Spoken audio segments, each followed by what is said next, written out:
Hi friends, ఈ వీడియోలో మోతుగాకులతో ఇస్తరాకు ఎలా కుట్టాలో మీ అందరికీ చూపిస్తాను ఫ్రెండ్స్. చూసేయండి. వీడియో నచ్చితే మాత్రం తప్పకుండా లైక్ చేయండి. వీడియోని చివరి దాకా చూడండి. ఇంకా మా పక్కన అత్తమ్మ ఉంటే తనతో కుట్టిస్తున్నాను. మేము ఊరికి వచ్చేసామన్నమాట. ఇంకా ఇంట్లో పని ఉండడం వల్ల వీడియోస్ అయితే పోస్ట్ చేయలేకపోతున్నాను.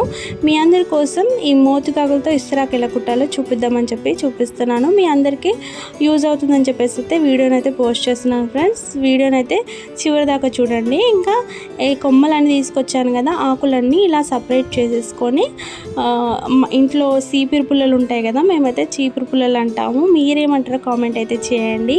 ఇంకా ఇవైతే విరిగిపోతున్నాయి అని చెప్పేసి వేప పుల్లలతో కుట్టింది అత్తమ్మ.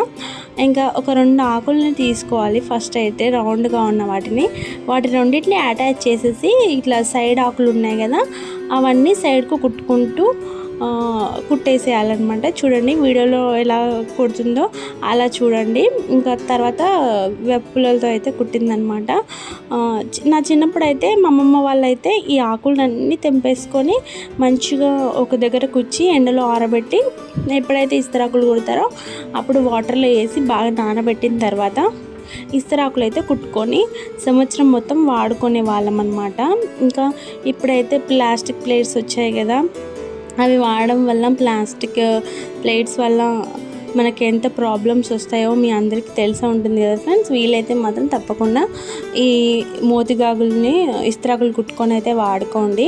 ఇంక చూడండి ఫ్రెండ్స్, మీ అందరికీ యూజ్ అవుతుందని చెప్పేసి నేను ఈ వీడియోని అయితే పోస్ట్ చేస్తున్నాను. మా పక్కన అత్తమ్మతో కుట్టేస్తున్నాను అనమాట. చూడండి ఇలా మంచి కుట్టుకోవాలన్నమాట.